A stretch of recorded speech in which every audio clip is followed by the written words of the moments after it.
नमस्कार, मैं राजेश भारद्वाज आप सभी का क्लैट प्रेप के ऑनलाइन प्लेटफॉर्म पर हार्दिक स्वागत करता हूं। Hello everyone, welcome to CLAT prep.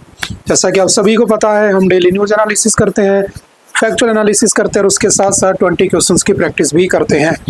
तो चलिए उसी सीक्वेंस को कंटिन्यू रखते हैं। आज कौन सा दिन है? तो आज है 6 दिसंबर 2025 और देखते हैं 6 दिसंबर 2025 के न्यूज़पेपर में कौन कौन सी न्यूज़ हमारे काम की है। ठीक है, तो चलिए स्टार्ट करते हैं। सबसे पहले आता है, आपने ये वाली न्यूज फर्स्ट पेज पर, फ्रंट पेज पर देखी होगी। India Russia friendship remains steady with like the pole star says PM. यानी कि जो रशिया के प्रेसिडेंट साहब हैं, है ना, व्लादिमीर पुतिन साहब, वो कहाँ पर आए हुए हैं? इंडिया विजिट पर आए हुए हैं और उनसे मुलाकात होती है। किससे? कल तो हमारे प्राइम मिनिस्टर नरेंद्र मोदी जी की। उसमें कुछ बातें निकल के आती हैं, कुछ डिस्कशंस होते हैं, ट्रेड को बढ़ाने की बातें की जाती हैं, ठीक है, सिक्योरिटी को जो इम्प्रूव करने की बातें की जाती हैं, ठीक है। और उसके साथ साथ देखो आज के टाइम पर क्या है, आपने देखा होगा कि साल भर क्या चला है, टैरिफ वॉर चला है, ठीक है। दोबारा से इसको समझने की कोशिश करते हैं। और जो टैरिफ वॉर है बेसिकली यूएसए की तरफ से लगा, ठीक है। और यूएसए ने कहा कि भाई जो RIC ब्लॉक है, RIC है ना, रशिया, इंडिया और चाइना, इस RIC ब्लॉक में से मुझे किसे बाहर निकालना है? इंडिया को, ठीक है। अब चाइना जो है बेसिकली समझना, चाइना वैसे बहुत ज्यादा आगे बढ़ चुका है, ड्रैगन इज राइजिंग ऐसा कहा जाता है, ड्रैगन जाग रहा है। और चाइना जो है वो इतना ज्यादा आगे बढ़ चुका है कि दुनिया भर की जो रिन्यूएबल एनर्जी की डिपेंडेंसी कह लो, ठीक है, रेयर अर्थ मिनरल्स की डिपेंडेंसी कह लो, सब चाइना के ऊपर हो चुकी है। अब हुआ क्या कि ट्रम्प चाहते हैं या यूएसए चाहता है कि ये जो ग्रुपिंग बन रही है RIC, इसमें से इंडिया को बाहर निकाला जाए। क्यों? क्योंकि इंडिया एंड चाइना दो ऐसे कंट्री है जो सबसे ज्यादा पॉपुलेशन भी लेकर बैठे हैं। तो डेफिनेटली किसी भी अमेरिकन कंट्री के लिए अगर उसे आगे बढ़ना है, उसे ग्रोथ चाहिए, तो डेफिनेटली इन दोनों कंट्री में किसी एक के अंदर उसकी फैक्ट्री होनी चाहिए, उसका प्रोडक्शन होना चाहिए, डेफिनेटली वो ग्रो कर जाएगी। तो चाइना में तो वैसे ही दूसरी कंपनियों का आना वैसे मना है, क्योंकि वहां पर सारा सब कुछ उनका खुद का है। आप इंटरनेट की बात कर लो, आप गूगल की बात कर लो, बाइडू यूज करते हैं, यूट्यूब, फेसबुक कुछ यूज नहीं करते, वो दूसरा वो खुद का बना के बैठे हैं। तो इंडिया देखा जाए तो बिजनेस के पॉइंट ऑफ व्यू से, इकोनॉमी के पॉइंट ऑफ व्यू से अमेरिका के लिए बहुत अच्छा मार्केट बन सकता है और है भी। तो अमेरिका चाहता है कि अगर इंडिया इस RIC ब्लॉक से बाहर निकल जाए तो डेफिनेटली हम उसके साथ इसका बेनिफिट उठा सकते हैं।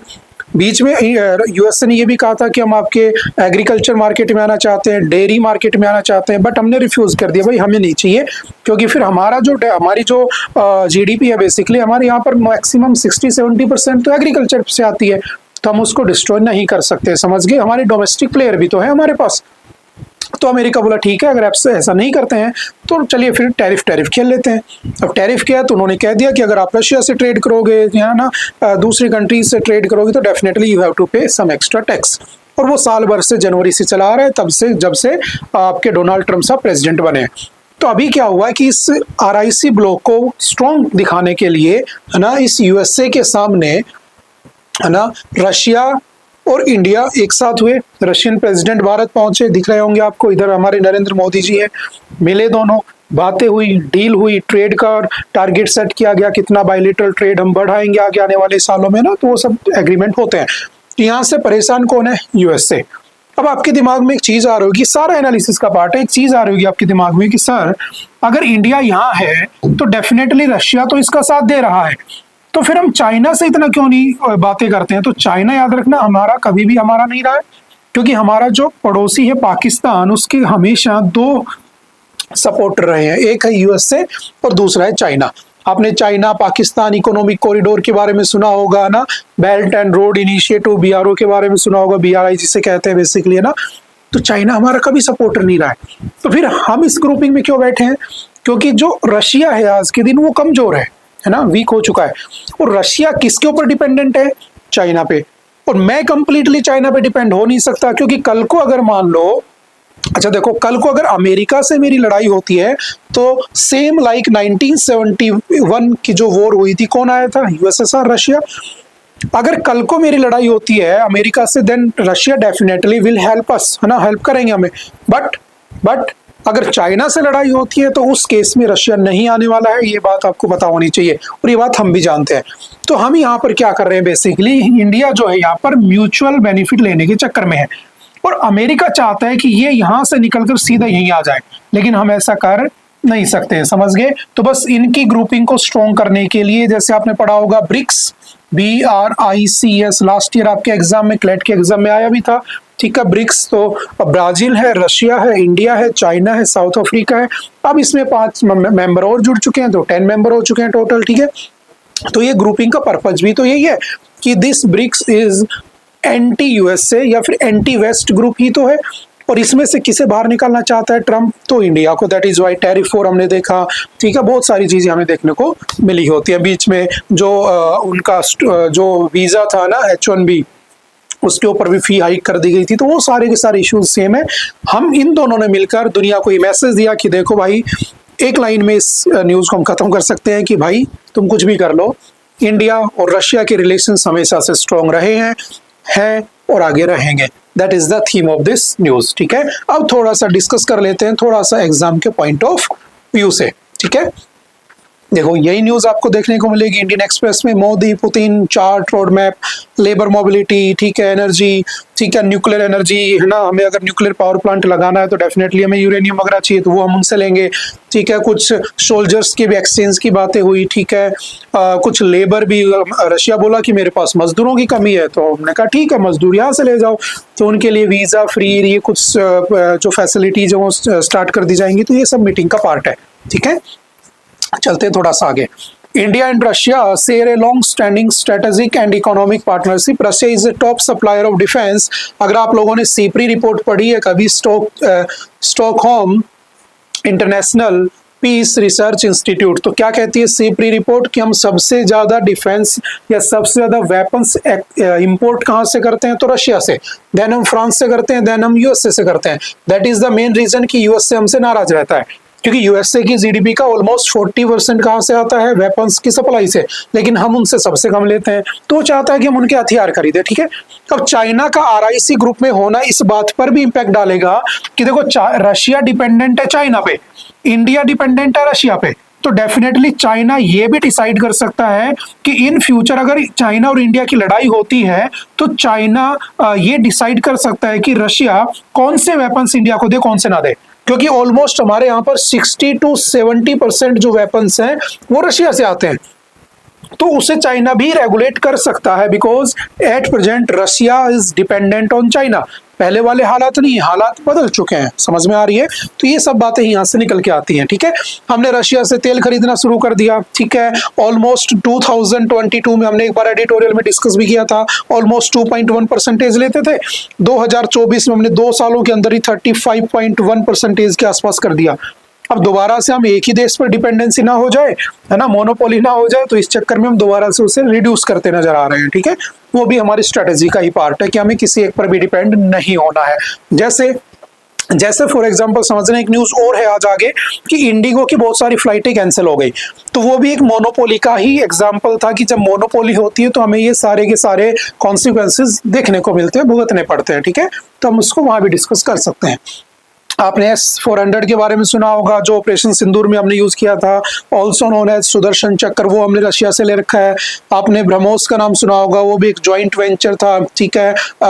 इंडिया और रशिया के बीच में फाइटर जेट्स, टैंक्स, फ्रीगेट्स, दुनिया भर की चीजें हम वहां से खरीदते हैं। फार्मास्यूटिकल्स, ठीक है, वहां पर हम सप्लाई करते हैं, टी, कॉफी, है ना, उसके साथ साथ species, iron, steel product, electrical machinery, organic chemicals, auto parts, mobile phones, ये सब के सब क्या है, हम रशिया से ट्रेड करते आ रहे हैं, ठीक है। और 1971 वाली लड़ाई तो हमें भूलनी ही नहीं है, जिसमें हमारी हेल्प किसने की होती है? रशिया ने की होती है, ठीक है। तो जस्ट अभी ट्रम्प साहब आए हुए हैं, ठीक है, और उसके बाद जब चले जाएंगे डेफिनेटली कुछ बातें और निकल के आएंगी, हम उनको पढ़ लेंगे। चलते हैं थोड़ा सा आगे, बस हमें उनके रिलेशंस पता होने चाहिए, हिस्टोरिकल जो हमारे रिलेशंस है रशिया के साथ। चलते हैं आगे। IndiGo cancels over 1000 flights, gets exemption from new night duty rules. देखो हुआ क्या है,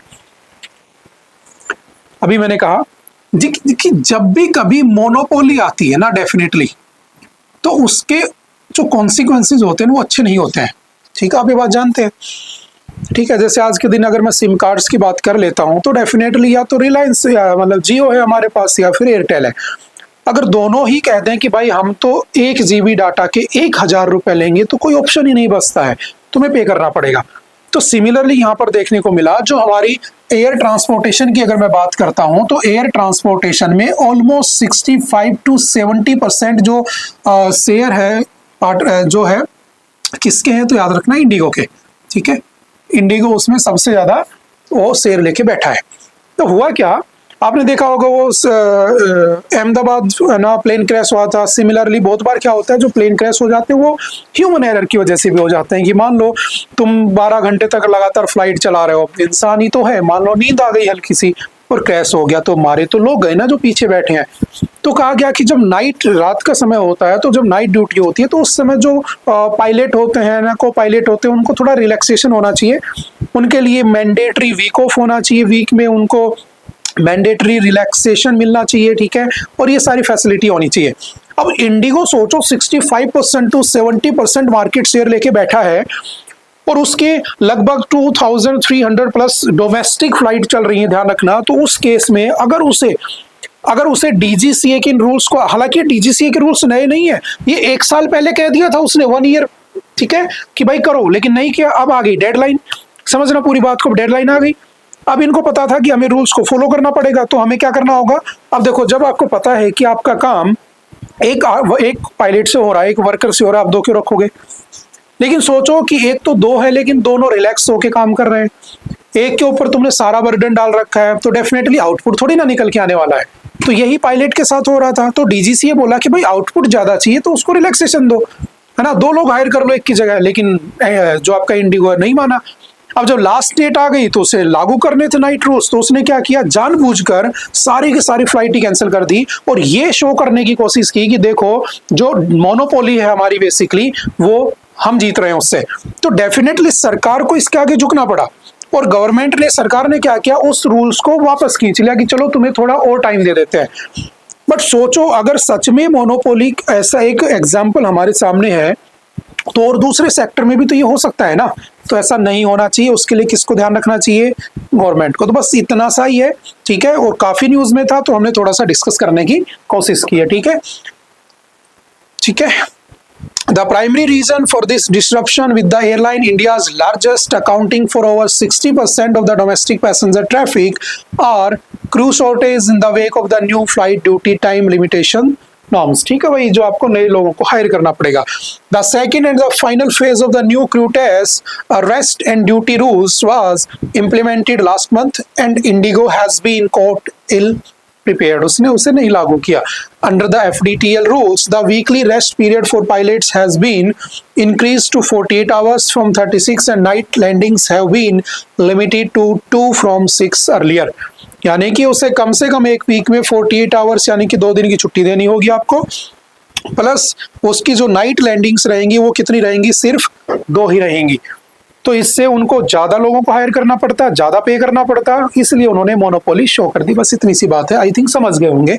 मैं आगे बढ़ जाता हूँ थोड़ा सा, ठीक है। डीजीसी क्या होता है, directorate general of civil aviation, India's apex civil aviation regulatory body responsible for overseeing air safety, licensing, compliance with the international standards. कब बना था, फैक्चुअल डाटा है, याद रख लेना, एग्जाम में आ जाती है ऐसी बात है, 1978, ठीक है। किसके अंडर काम करती है, तो it is a statutory body, ध्यान रखना, ठीक है, यानी किसी एक्ट से बनी हुई है, ठीक है, कॉन्स्टिट्यूशन में नहीं है। Under the aircraft amendment act 2020। Ministry कौन सी है, तो it operates under the ministry of civil aviation, government of India. किसके नॉर्म्स के साथ चलती है, तो शिकागो कन्वेंशन इन 1944, ठीक है, जिसे हम कहते हैं international civil aviation organization, CO के नॉर्म्स के अकॉर्डिंग ये काम करती है। तो 3-4 फैक्चुअल डाटा याद रखना, क्या इश्यू है आप आई थिंक समझ गए होंगे। चलते हैं थोड़ा सा आगे, नेक्स्ट है cheaper loans likely as repo rate cut by 25 point. जो रेपो रेट है उसे और जो कम करके 25 बेसिस पॉइंट कम करके इसको लगभग 5.25 कर दिया गया है, ठीक है।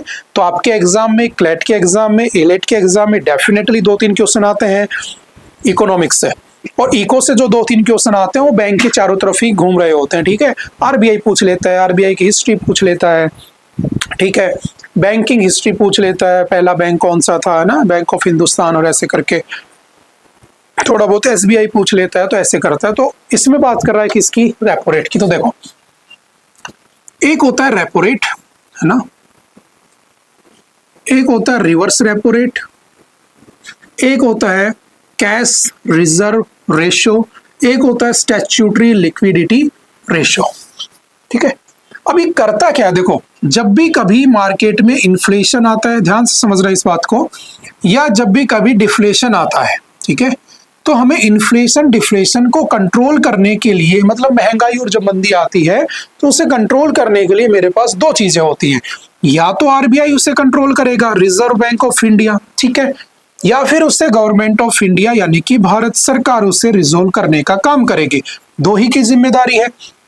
अब आप कहोगे कि सर आरबीआई कैसे करता है, तो आरबीआई कैसे करता है, तो आरबीआई इसके लिए क्या करता है, तो मैंने अभी कहा repo rate, reverse repo rate, ठीक है, ये सारी चीजों को कंट्रोल करता है।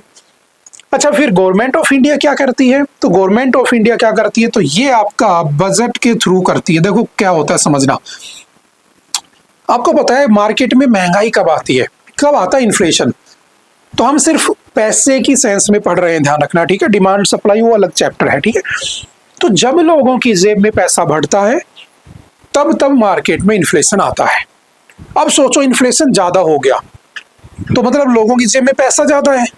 जैसे मान लो कल को, और मैं कह रहा हूं जब लोगों की जेब में पैसा नहीं है तो डेफिनेटली क्या होगा, इन्फ्लेशन होगा ही नहीं, डिफ्लेशन हो जाएगा। जैसे जैसे समझना बहुत ध्यान से, है ना, मैं एक एग्जांपल लेता हूं आपके सामने, ठीक है। रेपो रिवर्स रेपो क्या होते हैं ना, क्या क्यों उसको कम किया जा रहा है और बार बार क्यों उसे कॉन्टिन्यूस कम किया जा रहा है, वो हम डिस्कस करते हैं।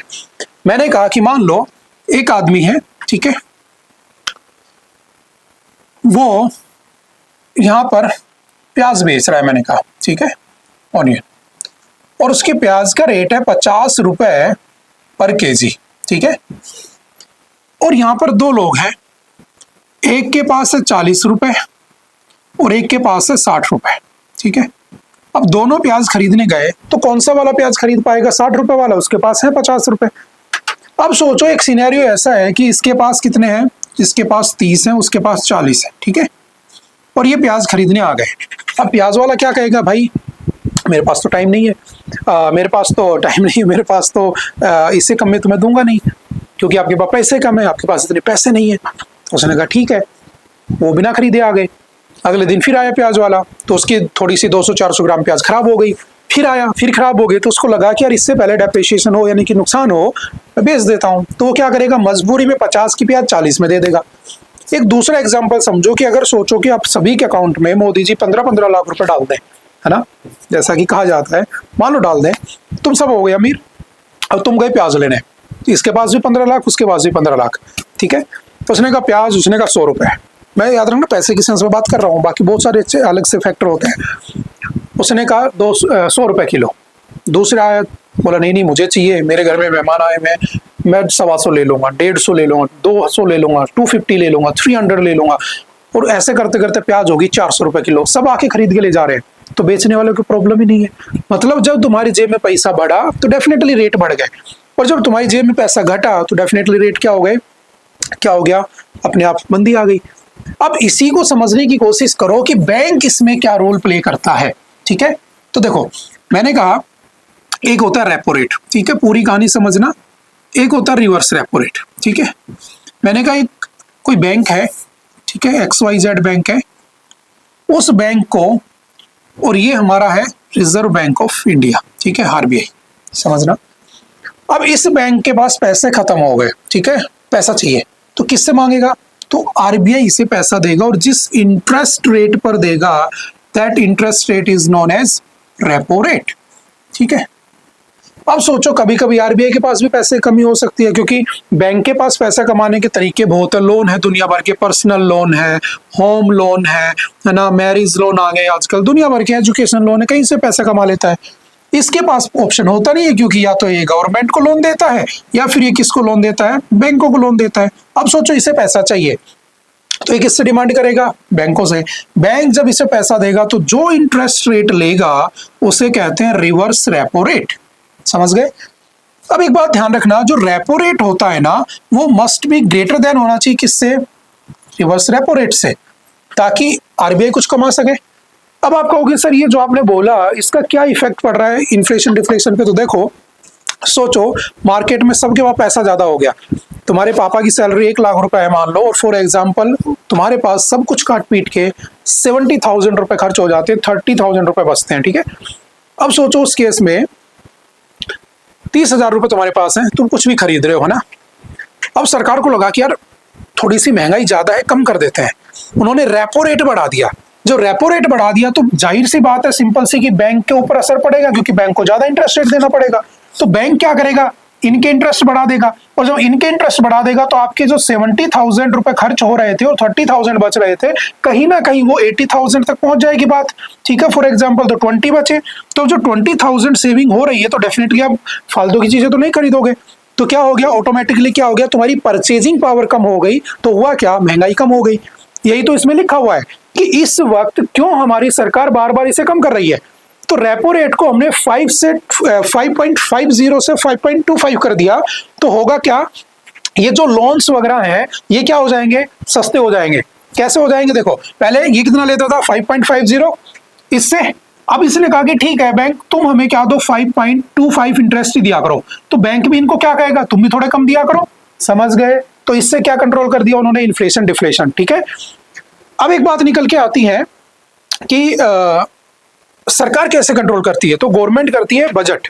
जब बजट आता है तो इनकम टैक्स वगैरह आती है कि किस पे कितना टैक्स लगने वाला है, डेफिनेटली, है ना। तो इस बार तुमने देखा होगा 12 लाख रुपए तक इनकम टैक्स फ्री कर दी, तो डेफिनेटली आपके पास पैसा बचा तो परचेसिंग पावर बढ़ी, तो डेफिनेटली आप ज्यादा चीजें खरीद पाओगे, समझ गए। अब बीच में क्या हुआ, 2015 में दोनों लड़ पड़े, आरबीआई भी और सरकार भी, और एक दूसरे को ब्लेम करने लगे कि भाई तू जिम्मेदार है, तो रिस्पॉन्सिबल है कि महंगाई बढ़ रही है। तो बोले ठीक है मिल लेते हैं, दोनों बैठे, और बैठने के बाद 2016 में दोनों ने एक नई कमेटी बनाई जिसे हम मॉनेटरी पॉलिसी कमेटी के नाम से जानते हैं। तो आपसे पूछेगा what do you mean by monetary policy committee, तो कुछ नहीं है, आरबीआई और गवर्नमेंट ऑफ इंडिया ने मिलकर इसे बनाया, और इसमें टोटल मेंबर्स कितने रखे, तो टोटल 6 मेंबर रख दिए, 3 फ्रॉम आरबीआई, 3 आरबीआई से होते हैं, ठीक है, गवर्नर उसको हेड करता है, और 3 इसके कहां से होते हैं, गवर्नमेंट ऑफ इंडिया से। और जब भी कोई डिसीजन लेना होता है, जैसे ये वाला डिसीजन लिया गया कि 5.50 से 5.25 करना है, that will be taken by the MPC in 4:2, 4:2 में वो जजमेंट लिया जाएगा, समझ गए। और अगर कभी गलती से 3:3 में बात फंस जाती है, तो उस केस में किसको माना जाता है, जो गवर्नर कह रहा होता है, बेसिकली उसको डिसीजन पावर दे रखी है, समझ गए।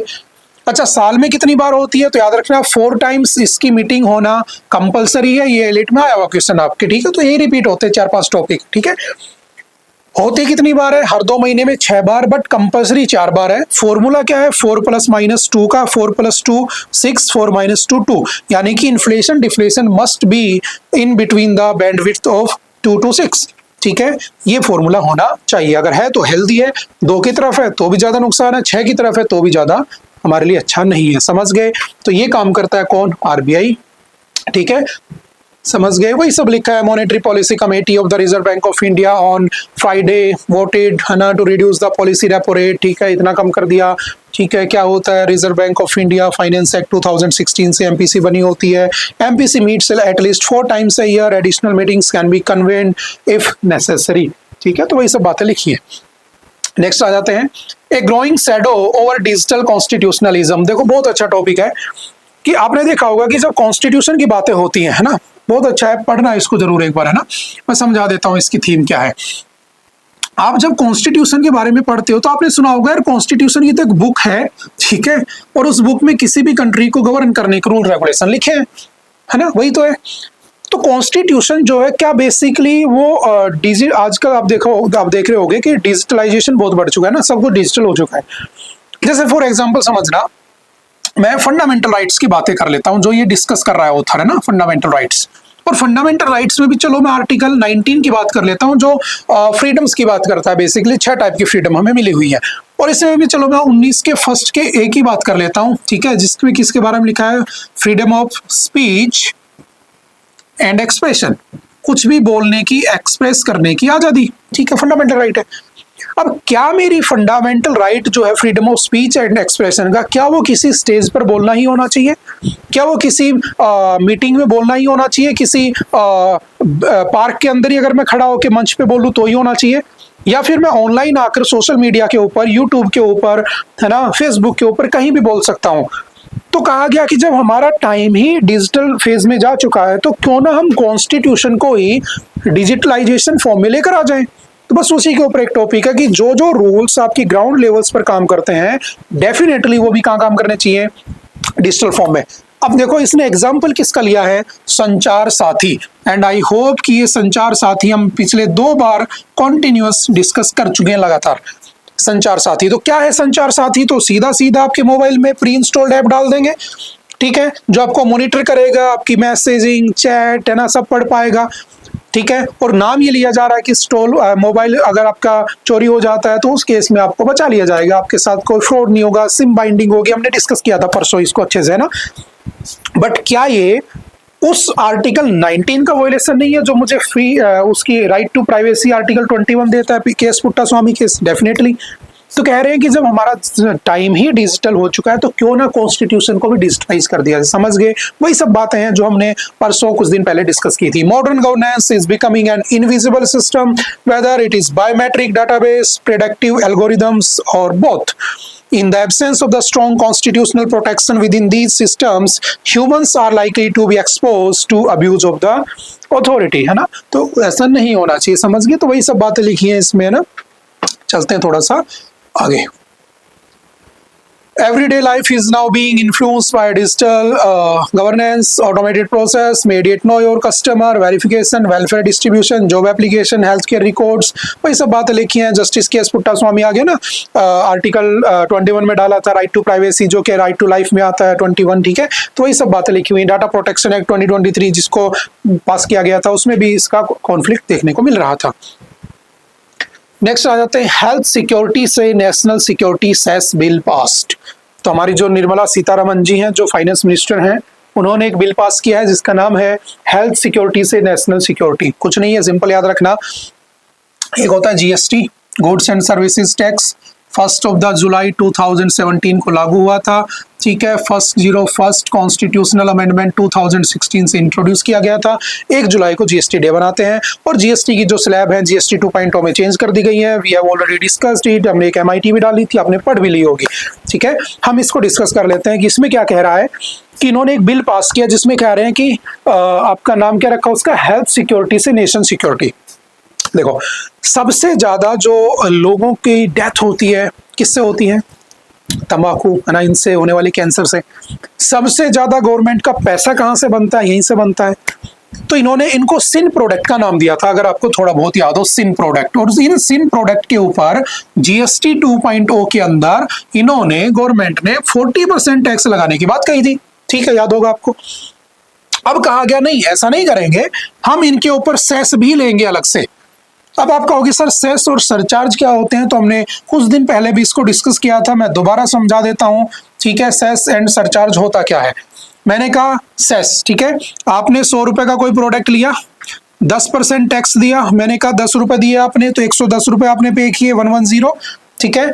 अब सरकार कहेगी कि देखो आप पेट्रोल ले रहे थे 100 रुपए का, आपने टैक्स तो दे दिया, फॉर एग्जाम्पल मैं कह रहा हूं, ठीक है, आपने 110 रुपए दे दिए, बट इस पेट्रोल से पॉल्यूशन होगा, तो to save environment you have to pay the environment cess.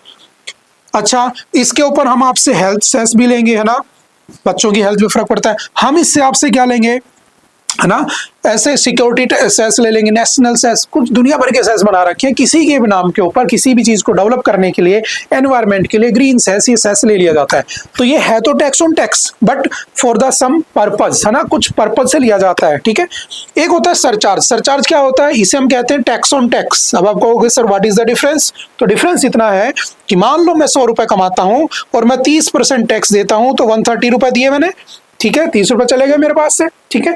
अब सोचो कि मेरी सैलरी जो है वो 100 रुपए है, जो बहुत ज्यादा है, ठीक है। या मान लो कोई 30 लाख कमा रहा है, साल के 50 लाख कमा रहा है, तो उसके ऊपर वो क्या कहेंगे, अच्छा इतना टैक्स दे दिया, अब now you have to pay tax on tax, वो सरचार्ज कहलाता है, ठीक है। बट डिफरेंस ये याद रखना, cess and surcharge these are not shared with the state. आपने फाइनेंस कमीशन पढ़ा होगा, आपने आर्टिकल 280 पढ़ा होगा, जिसमें डिविजिबल पुल बना रखा है कि स्टेट से आने वाला जो टैक्स होता है उसका 100% अगर टैक्स आता है तो definitely 42% will be shared with the state, जो कि आपके 15th फाइनेंस कमीशन ने कहा है। हालांकि वो 41 ही करते हैं, वो बाद की बातें हैं, ठीक है। तो क्या इस डिविजिबल पुल में ये सेस सरचार्ज होता है, नहीं होता है, ध्यान रखना।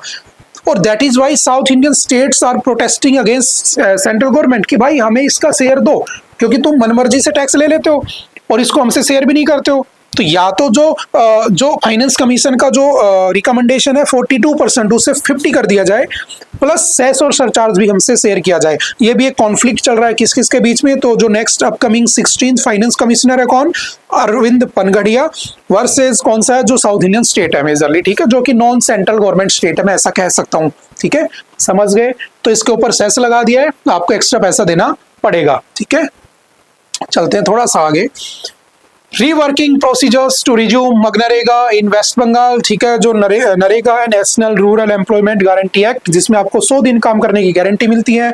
अगर काम नहीं मिलता है तो आपको पैसा दिया जाता है, बिकॉज इट इज गारंटीड, आपको मिलेगा।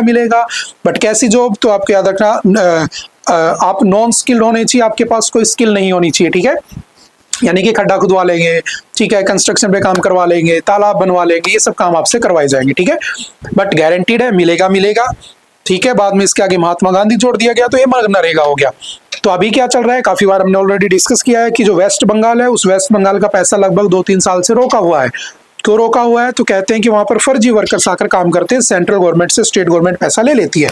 बट द इश्यू इज कि वहां पर सेंट्रल गवर्नमेंट और जो वेस्ट बंगाल की जो स्टेट गवर्नमेंट है उनके कॉन्फ्लिक्ट रहते हैं, आप बेटर जानते हैं मोदी जी ममता दीदी को, दैट इज वाई इसके ऊपर अभी तक स्टे लगा हुआ था। धीरे धीरे उसको रिलीज किया जा रहा है, लेकिन एक्चुअल प्रॉब्लम क्या है, दो नेताओं की लड़ाई में मारा कौन जा रहा है, गरीब आदमी। क्यों, क्योंकि उसे 100 डेज की वर्किंग गारंटी मिल रही थी, उसे article 41 of the Indian constitution right to work देता है, उसे article 43 of the Indian constitution living wage provide कराने की बात करता है। बट उसको देने के लिए तो मनरेगा होना चाहिए ना, लेकिन वहां पर सेंट्रल गवर्नमेंट और स्टेट गवर्नमेंट की बनती नहीं है, तो उस चक्कर में बेचारे गरीब मारे जा रहे हैं, और ये 2 साल से चला आ रहा है, ठीक है, ये पीछे की बात है, समझ गए। तब उसको धीरे धीरे रिलीज किया जा रहा है, तो ये न्यूज में आ गया और कुछ नहीं है। हालांकि इसके अंदर स्कैम होते हैं, उसके लिए ड्रोन फैसिलिटी लगा दी गई है कि जहां पर भी साइट रहेगी उसे ड्रोन से मॉनिटर किया जाएगा, एक ऑफिसर लगा दिया गया, ठीक है, डायरेक्ट बेनिफिट ट्रांसफर डीबीटी आपके अकाउंट में पैसा आएगा, ताकि बीच में जो कॉन्ट्रैक्टर होते हैं, जो ठेकेदार टाइप के लोग होते हैं, वो ज्यादा पैसा ना बना सकें, ठीक है। तो ये कुछ इश्यूज हम ऑलरेडी डिस्कस कर चुके हैं, ठीक है। विद इन 15 डेज काम मिलेगा, मैक्सिमम काम किसको मिलेगा, महिलाओं को मिलेगा, ऑलमोस्ट 50% से ज्यादा। Work will be provided in with in the 5 kilometre radius of your residence, 5 kilometre में आपको मिलेगा, ध्यान रखना। अगर बाहर मिलता है तो डेफिनेटली आपको क्या मिलेगा, अलाउंस मिलेगा, ट्रैवलिंग जो भी आने जाने का होता है, ठीक है, सिंपल याद रखना। चलते हैं थोड़ा सा आगे। डील विदाउट पीस, ये बहुत अच्छी एक डील हुई है, देखना किस किस के बीच में, कॉन्गो एंड रवांडा। क्या है कॉन्गो एंड रवांडा, देखो थोड़ा पढ़ लेते हैं फिर मैं समझाता हूं। प्रेसिडेंट डोनाल्ड ट्रंप, आप जानते हो इंटरनेशनल पीस मेकर के नाम से जाने जाते हैं, ठीक है, हालांकि है नहीं, counts the crisis in Congo as among the conflicts he has helped resolve. On the December 4, he hosted the leaders of Rwanda and the Democratic Republic of Congo। याद रखना, डेमोक्रेटिक रिपब्लिक ऑफ कॉन्गो जो है, ये दुनिया में सबसे ज्यादा किस चीज के लिए फेमस है, तो याद रखना जितनी भी ई व्हीकल्स होती हैं, जितनी भी रिचार्जेबल बैटरीज होती हैं, उन रिचार्जेबल बैटरीज के अंदर कोबाल्ट का यूज होता है। विदाउट कोबाल्ट आप बना ही नहीं सकते हो, और दुनिया का 80% कोबाल्ट यहीं से निकलता है, और उसका एक्सेस कौन करता है, वो चाइना करता है। तभी तो चाइना इतना आगे है, वहां उसने जा जाके कॉन्ट्रैक्ट ले रखे हैं। अब समझना आगे। In Washington for the signing of formal peace agreement which endorsed an earlier deal concluded by the foreign ministers of the both countries, Mr. Trump hailed the accord as a historic step towards bringing prosperity to Africa, while Congolese President Felix Tshisekedi and his Rwandan counterpart Paul Kagame, है ना, थोड़ा नाम भी ध्यान रखना, who had frequently exchanged insult praised his mediation. On Thursday, he said he would send our biggest and greatest companies over to the two countries, adding that we are going to take some of the rare earth, आगे ना बात cobalt की, China को counter करना है, ठीक है। यही तो ट्रंप ने यूक्रेन में किया था, 5% वहां पर क्रिटिकल मिनरल्स है, उसने ले लिया वहां से, ठीक है। सम ऑफ द एसेट्स एंड पे, और उसने कहा कि हम वहां से आपको पैसा भी देंगे, तो उसने वहां पर थोड़ा सा मैटर रिजोल्व करा दिया, अपना बेनिफिट निकाल लिया। क्या मैटर था, देखो आपके सामने मैप में दिख रहा होगा, अच्छा टॉपिक है, डेफिनेटली एग्जाम में आ सकता है ना नेक्स्ट ईयर। ये है रवांडा, ठीक है, और ये है आपका डेमोक्रेटिक रिपब्लिक ऑफ कॉन्गो, ठीक है। अब हुआ क्या, यहाँ पर एक conflict began between Democratic Republic of Congo and Rwanda in 2022, और दो कम्युनिटी हैं, कौन कौन सी, तो चलिए उनके नाम पढ़ लेते हैं एक बार। जैसे हमारे यहाँ पर है ना एथनिक क्लैश हो रखा है उसमें मणिपुर में, है ना, कुकी और मैथी लड़ रहे हैं, सिमिलर वहां पर हो रहा है। तो दो हैं, एक का नाम है तुत्सिस, समझना, और एक का नाम है हुतुस। ठीक है, तो हुआ क्या 1994 में crisis in the Congo can be trace back to the 1994 Rwanda genocide. Genocide क्या होता है कि आप किसी एक पर्टिकुलर कम्युनिटी से दुश्मनी कर लेते हो कि भाई इनको तो मारना ही मारना है, चाहे कितने लोग हों, सबको मार के इनको खत्म कर देना है। तो इस तरह की एक्टिविटी जो करते हैं ना उसे जेनोसाइड कह देते हैं basically. In which about 8 lakh लोगों को, तुत्सिस लोगों को मार दिया। और जो तुत्सिस लोग थे किसने मारा उनको? हुतू मिलिटेंट्स ने मारा। तो ये एथनिक क्लैश है बेसिकली, जैसे मुंबई में उसमें मणिपुर में चल रहा है मेती और कुकी के बीच में। तो यहां पर इन तुत्सिस को हुतू ने मार दिया। अब क्या हुआ? After the genocidal regime in Kigali fail, thousands of the Hutus fled to the Congo। ये कहां चले गए बेचारे? कॉन्गो चले गए मिड 90s में। Rwanda now claims that some of the militias that took part in the genocide continue to operate from the Congolese territory। तो Rwanda कह रहा है कि कुछ टेरिटरीज हैं जो उन्हीं की हैं, उन्हीं ट्राइब्स की, वो क्या कर रही हैं, हमारे रवांडा में रहते हुए हमारे अगेंस्ट काम करती हैं, but they are being helped by Congo. Congo उनकी हेल्प करता है। और तो जिस मिलिटेंट पे उन्होंने एलिगेशंस लगाए उसका नाम है M23। ध्यान रखना, M23 नाम क्यों रखा इन्होंने? क्योंकि इन्होंने मार्च 23 2009 को अपना ये ग्रुप बनाया था, तो उस दिन 23 मार्च था, तो इन्होंने 23M के नाम से ग्रुप का नाम रख दिया। तो ये इस पे एलिगेशन लगाते हैं कि जो M23 है जो रहते रवांडा में है, but these are helped by the Congolese government, और ये हमारे यहाँ पर क्या करते हैं, डिस्प्यूट करते हैं। तो इस बात को लेकर ये रवांडा और कॉन्गो दोनों आपस में लड़ते रहते हैं। तो अभी दोनों के बीच में पीस किसने करवा दी? डोनाल्ड ट्रंप ने। तो बस एग्जाम के पॉइंट ऑफ व्यू से दोनों की कंट्री, दोनों की कैपिटल्स, प्रेसिडेंट के नाम, ठीक है, और क्या मैटर था वो तुम्हें पता होना चाहिए, और किसके ऊपर मैटर था वो तुम्हें पता होना चाहिए। खत्म, ठीक है, इतना पढ़ लोगे इनफ है। सम चलें आगे, चलो फिर आगे बढ़ते हैं। चिलीज लेसन फॉर इंडियाज कोल कॉन्ड्रम। देखो क्या है समझना, चिली आप जानते होंगे, ठीक है, देश है। हुआ क्या, आपने देखा होगा कि आजकल एक बात होती है UNFCCC, और ये मैं काफी बार पढ़ा चुका हूं। तो मैं UNFCCC इस बार COP30 हो रही है कहां पर? ब्राजील में, ठीक है। ठीक है, आपने पेरिस एग्रीमेंट की भी बातें सुनी होंगी 2015 में, जिसमें हमने 1.5 डिग्री टेम्परेचर को अचीव करने की बात कही थी, बट वो बढ़कर 2 डिग्री तक चला गया है ना। तो कहा जा रहा है कि हम कैसे अचीव कर सकते हैं, कैसे हम कार्बन न्यूट्रल हो सकते हैं। तो कार्बन न्यूट्रल होने का टारगेट ईयर है 2050 for the world and 2070 for India. But कैसे होगे, तो होगे कैसे, कैसे अचीव करोगे कार्बन न्यूट्रल को? तो सिंपल सी बात है, फॉसिल फ्यूल्स को छोड़ दो, रीन्यूएबल एनर्जी रिसोर्सेज पे डिपेंडेंसी कर दो। बट कैसे करोगे? आज अगर मैं कहूँ अचानक से कि भाई एज ए मोदी जी, आज मैं अगर कह दूं, या मोदी जी ही कह दे, मान लो कि रात को 8 बजे के बाद से जितने भी कोयले की खाने हैं ना सब बंद हो जाएंगी, कोयले का यूज ही बंद हो जाएगा। तो क्या पॉसिबल है? ये नहीं है ना। बिकॉज सोचो कितने लोग अनएम्प्लॉयड हो जाएंगे, कितने लोग बेरोजगार हो जाएंगे। उनका एक डिसीजन तो हजारों लाखों लोगों को बेरोजगार कर देगा। और इतने रिसोर्सेज भी नहीं है कि अब सीधे रीन्यूएबल पे चले जाएं, हमारी डिपेंडेंसी तो रहेगी इनके ऊपर। तो कहा गया कि क्यों ना हम चिली का एग्जाम्पल ले लें। चिली देश ने क्या किया, आज से लगभग 15-20 साल पहले ये धीरे धीरे शिफ्ट करना शुरू कर दिया। और आज अगर उसको देखोगे तो उसमें मैक्सिमम जो एनर्जी की डिपेंडेंसी ना वो किस पे है? रिन्यूएबल एनर्जी के ऊपर है। यानी कि उसने कार्बन मिशन को, उसने क्लाइमेट चेंज को, उसने ग्लोबल वार्मिंग को, है ना, ग्रीन हाउस गैसेज को, सबको कंट्रोल कर लिया है। बट कैसे? उसने स्ट्रेटेजी बनाई थी 20 साल पहले। तो ये आर्टिकल में जो ऑथर है यही कहना चाह रहा है कि इंडिया एकदम से डिसीजन ना लेकर अगर आज भी ऐसा करना शुरू कर दे तो डेफिनेटली 15-20 साल में इंडिया बहुत अच्छा बन सकता है, ग्रीन इंडिया बन सकता है। तो देखते हैं क्या कहता है। The big Indian picture is that coal as a source of the use of all energy makes up over half, while renewables, solar, wind, hydro ये कम है। At the same time, the good news is that India doubled clean energy capacity during 21-21। ये हमने पढ़ा था, हमारी जो clean energy का production तो लगभग डबल हो गया ऑलमोस्ट, है ना। हमने 500 गीगावाट जो है वो बना भी लिया रिन्यूएबल से। बट धीरे धीरे ग्रेजुअली उसकी तरफ बढ़ना चाहिए। तो पूरा एनवायरमेंट का टॉपिक है, डेफिनेटली हम पहले पढ़ भी चुके हैं काफी बार। Now the share of the renewables in total installed power capacity is 1/2, although only 1/5 of the electricity was actually generated using them in 2024, with coal contributing 75% of the electricity generation, जो कि मेरे लिए सबसे ज्यादा खतरे की बात है। Today, renewables, especially wind and solar, makes up over 60% of the country's power mix. This shift was driven by the decisive government actions first by 2014 tax, ठीक है, government impose emission standards. So ये सब बातें हैं.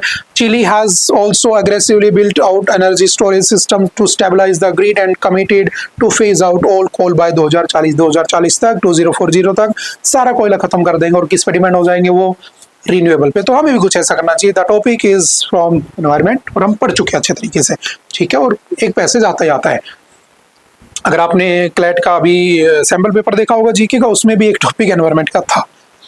In contrast, India's far deeper coal dependence and limited economic alternatives since coal regions make it transition more complex. Many districts in Jharkhand, Chhattisgarh, Odisha and West Bengal could face social risk from abrupt closures. ठीक है, वही मैंने कहा कि एकदम से नहीं कर सकते हो, तो धीरे धीरे करने का हमें रिस्क लेना चाहिए. ठीक है.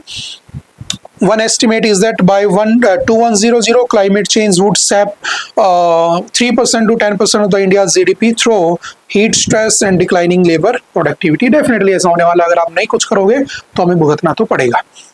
नेक्स्ट है court traps police for keeping UAP accused in custody for 2 years without filing chargesheet. तो यूएपीए क्या होता है, बस इतना ध्यान रखना. यूएपीए का मतलब होता है unlawful activities prevention act. It was passed in 1967. ठीक है. पहले इसमें ये काम करता है, देश की इंटीग्रिटी, सॉवरेनिटी, सिक्योरिटी, यूनिटी के ऊपर बात आती है तो आप किसी को अरेस्ट कर सकते हो. ठीक है. एनआईए नेशनल इन्वेस्टिगेशन एजेंसी के अंडर में काम करती है. मिनिस्ट्री कौन सी है, तो मिनिस्ट्री ऑफ होम अफेयर्स के काम में आता है. ठीक है.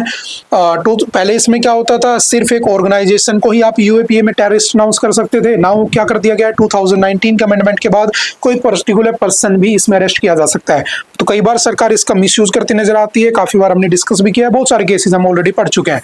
तो इसमें भी यही था कि एक आदमी को उठाया और बिना किसी चार्जशीट के उसे 2 साल तक जेल में रखा, जो कि सीधा सीधा उसके फंडामेंटल राइट्स, ह्यूमन राइट्स का वोलेशन है. तो उसके लिए सरकार को कोर्ट ने थोड़ा बहुत सुनाया. तो what is UAPA? Unlawful activities prevention act. ठीक है. जैसे पीएमएलए होता है, prevention of money laundering act, वो मनी लॉन्ड्रिंग के केस में आता है. ये देश की सॉवरेनिटी, सिक्योरिटी और यूनिटी पे अगर बात आ जाती है तो इसको हम पढ़ते हैं. ठीक है. तो थोड़ा सा बस याद रखने की कोशिश करना.